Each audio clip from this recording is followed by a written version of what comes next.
A paz do Senhor Jesus Cristo, tudo bem com vocês? Bom dia, boa tarde, boa noite. Estou aqui novamente, para poder compartilhar com vocês uma palavra que Deus colocou no meu coração. Glória a Deus. E a palavra que Deus colocou no meu coração está aqui em 2 Crônicas, capítulo 15. 2 Crônicas 15, a gente vai ler alguns versículos até o versículo 8. Diz assim: Então veio o Espírito de Deus sobre Azarias, filho de Obed, e saiu ao encontro de Asa. E disse-lhe: Ouve-me, Asa, e todo Judá e Benjamim. O Senhor está convosco, enquanto vós estáis com ele. E se o buscardes, o achareis.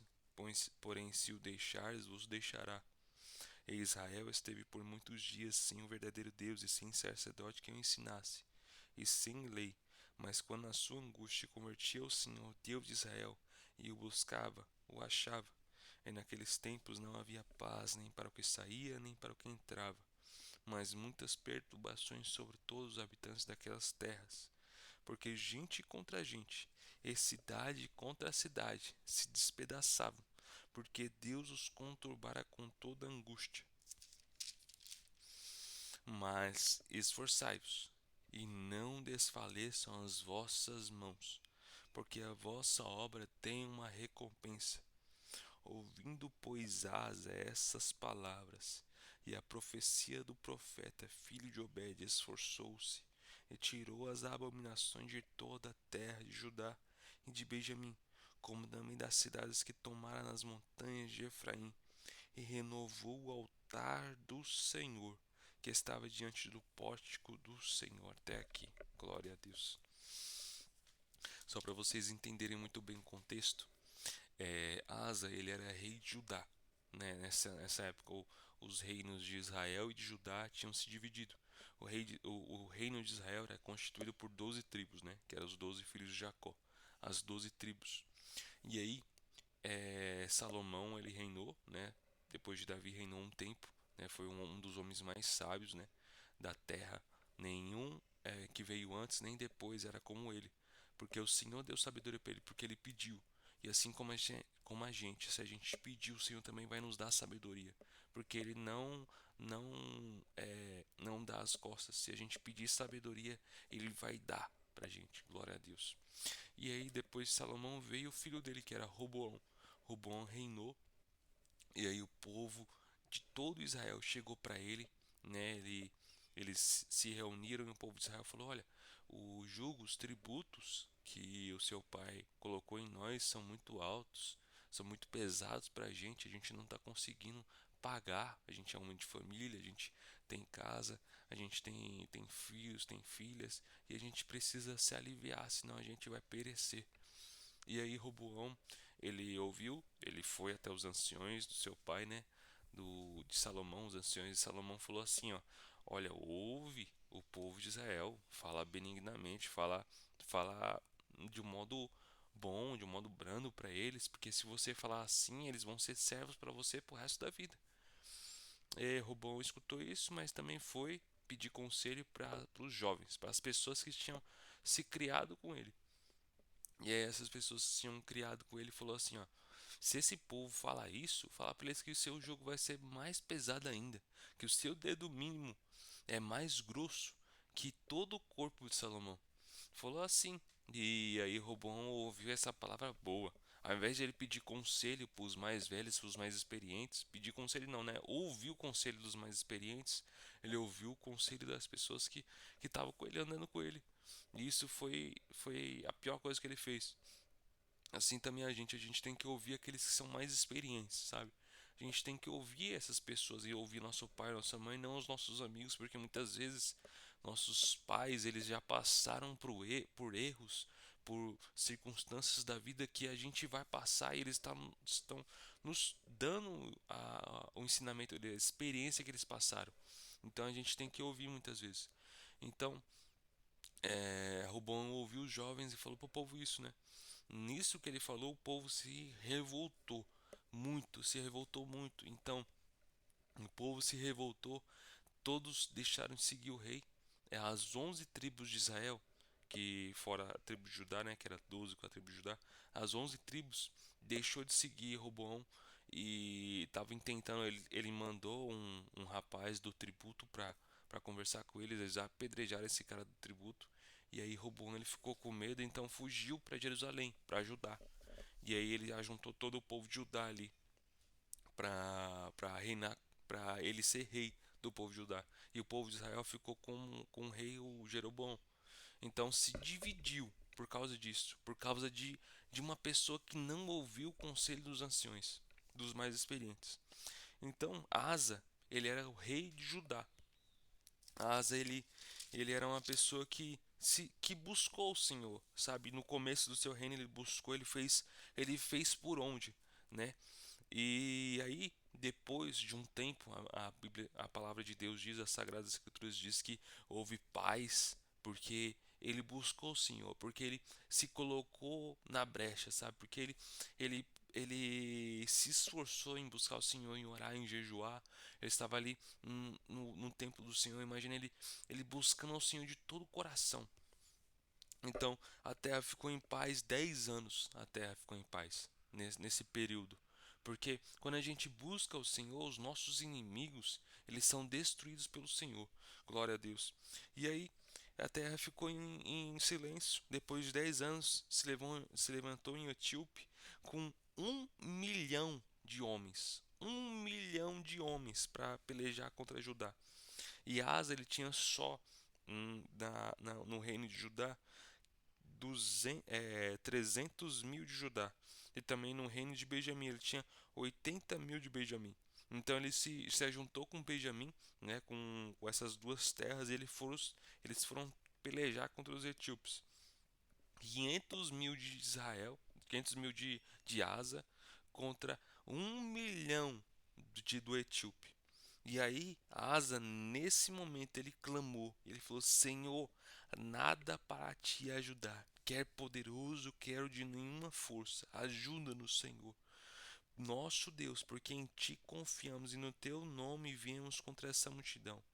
O Senhor, tu és o nosso Deus, não prevaleça contra ti o homem. E o Senhor feriu os etíopes diante de Asa e diante de Judá, e fugiram os etíopes. Então, por meio do clamor de um homem, o Senhor ele fez um livramento para toda a terra de Judá, para toda a terra de Benjamim, por causa de um clamor de um homem. Se você clamar, o Senhor pode salvar a tua família, a tua casa, a tua parentela. Se você clamar por causa de uma pessoa, o Senhor muda a história de uma multidão de pessoas. Glória a Deus.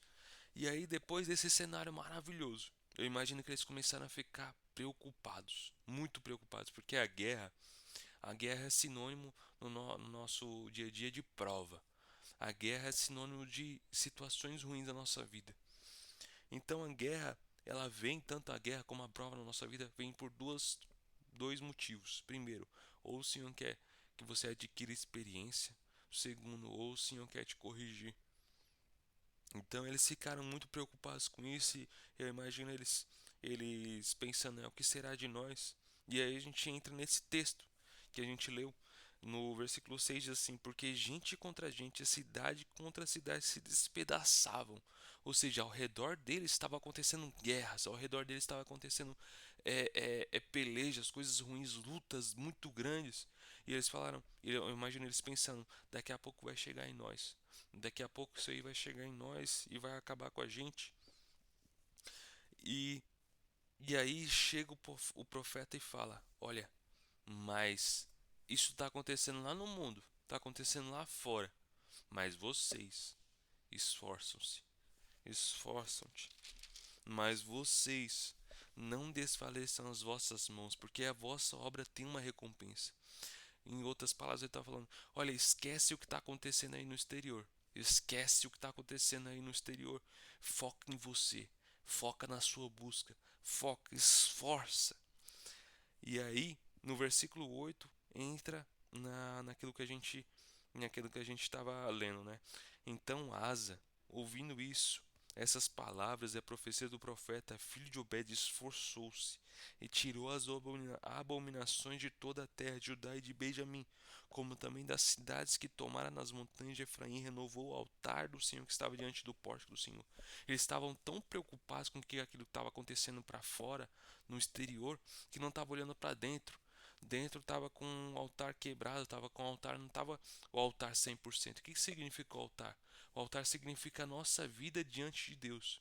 Se a gente está andando retamente, segundo a vontade do Senhor ou não.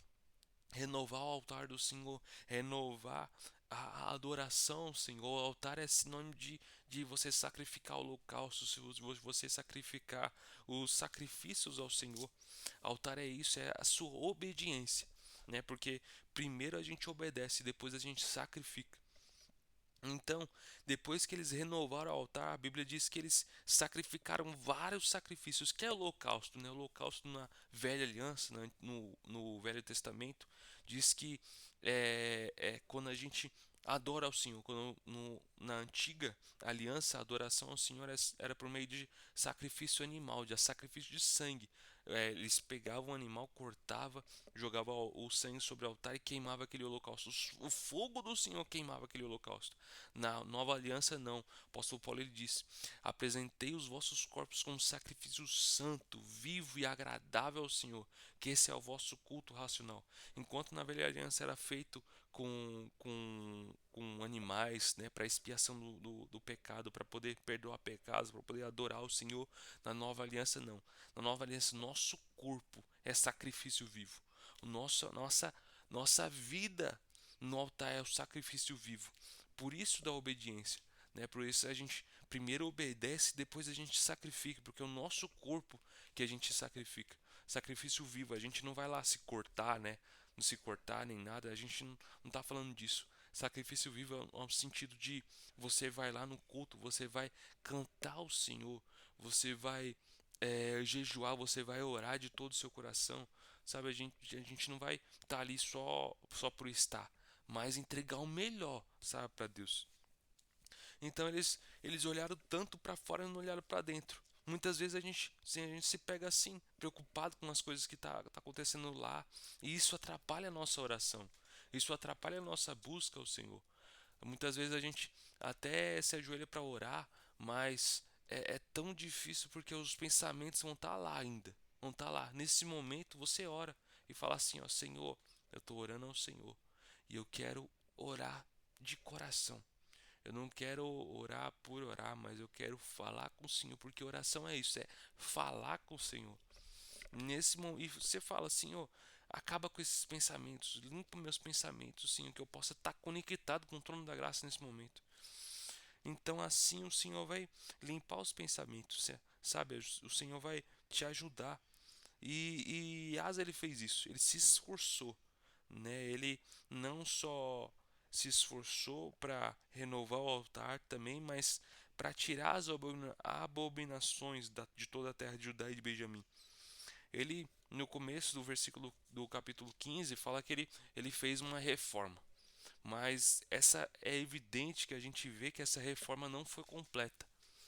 E essa reforma na nossa vida tem que ser completa.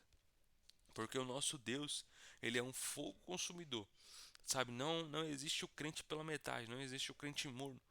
A Bíblia diz lá em Lucas, próprio Jesus ele fala, olha, se aquele que não aborrece seu pai, sua mãe, seus irmãos, seus filhos, sua mulher, seu marido, e não aborrece a sua própria alma, não é digno de ser meu discípulo, não pode ser meu discípulo. Se você não renuncia a tudo, você não pode ser meu discípulo. Então essas abominações é referente a isso. A gente tem que renunciar a tudo, tudo. É renunciar aquilo que atrapalha a nossa comunhão com o Senhor. Aqui é o sentido de abominar, de aborrecer, na verdade. O sentido de aborrecer não é você ter ódio do seu pai, da sua mãe, dos seus irmãos, da sua mulher, dos seus filhos. Não é você ter ódio. É que esse relacionamento atrapalhe a sua comunhão com Deus. Que esse relacionamento atrapalhe a sua busca com o Senhor. Nós que somos cristãos, a gente deve ter é, a gente deve ter dois pilares, né? Duas pernas. A busca coletiva e a busca no secreto. Esses dois pilares são inegociáveis. Assim o Senhor vai te dar a vitória. Foi isso que Deus colocou no meu coração. Eu agradeço a você ter ficado até o fim. Sabe? Se você buscar o Senhor vai te dar 100 vezes mais. O próprio Jesus ele falou para Pedro, olha, Pedro ele falou, e a gente que deixou casa, carro, irmãos, irmãs, família, a gente deixou para te buscar. O que, que a gente vai ganhar? A gente deixou, a gente deixou as diversões do mundo, a gente deixou o jogo da Copa para te buscar, a gente deixou coisas que são distrações para te buscar, para poder te buscar. O que, que a gente vai ganhar? Então Jesus falou: olha, ninguém que deixou todas essas coisas vai ser deixado de lado. Não, eu vou te dar 100 vezes mais aqui na terra e ainda no céu. Então será 100 vezes mais aqui na terra e 100 vezes mais lá no céu. Glória a Deus. Fique com essa palavra em nome de Jesus.